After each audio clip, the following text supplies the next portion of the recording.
Avant les locomotives électriques modernes et même avant le TGV, certaines machines atteignaient déjà les 160 km/h avec une technologie très primitive. Aujourd'hui, on va parler de la 2D2 9100. Mais d'abord, pourquoi elles ont été fabriquées?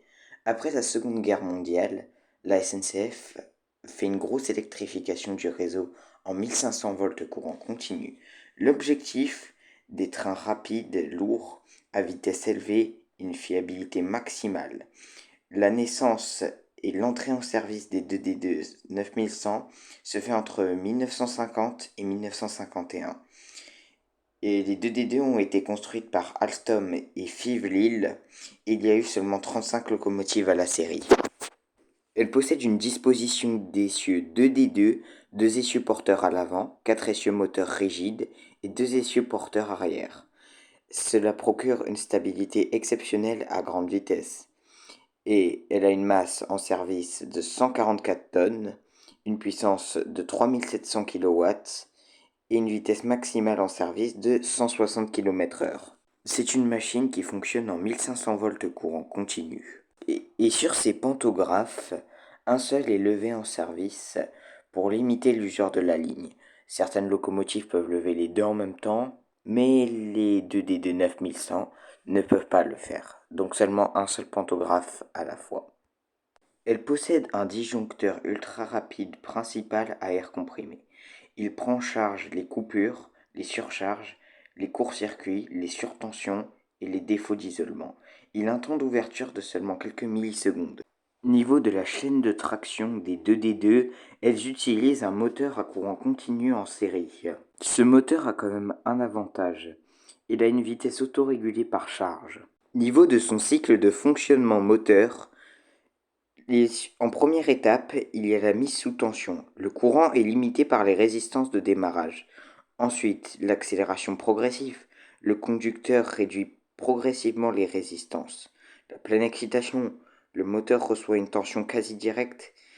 Et ensuite, il y a la réduction du flux magnétique. Et pour finir, l'augmentation de la rotation. C'est comme ça que ça arrive à 160 km/h. Les commandes de traction sont entièrement électropneumatiques. Le manipulateur agit sur les contacteurs, les arbres à cames et le relais séquentiel. Chaque rang correspond à une configuration électrique précise. C'est comme un ordinateur mécanique. Les quatre moteurs de traction peuvent être configurés soit en série, avec un fort effort de traction, soit en série parallèle, une accélération intermédiaire, en parallèle, une grande vitesse. Ça fait une transition automatique via les contacteurs de puissance pour chaque disposition de moteur différente. Niveau de refroidissement, ça fait partie des séries à ventilation forcée. Les moteurs de traction sont ventilés individuellement. Il y a des groupes motoventilateurs électriques et une circulation d'air canalisée. Le refroidissement est très important lors des longs efforts à vitesse élevée. Et le courant reçu par la caténaire ne sert pas que à alimenter les moteurs de traction. Il y a une conversion de tension pour alimenter l'éclairage de cabine, les compresseurs, la ventilation et la charge de la batterie. Pour ça, il y a la présence de groupes convertisseurs rotatifs.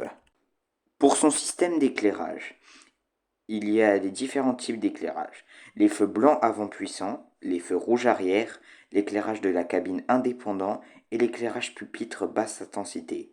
L'alimentation est stabilisée par circuit auxiliaire pour éviter les variations liées à la traction. Bon, niveau de son système de freinage, cette fois, elle en a moins que les autres vu qu'elle est encore plus vieille. Elle a seulement le frein pneumatique automatique et le frein rhéostatique. Et pour leur fin de carrière, malgré leur robustesse et la rigidité du châssis, il y avait aussi la maintenance lourde et l'arrivée des bébés modernes à bogie.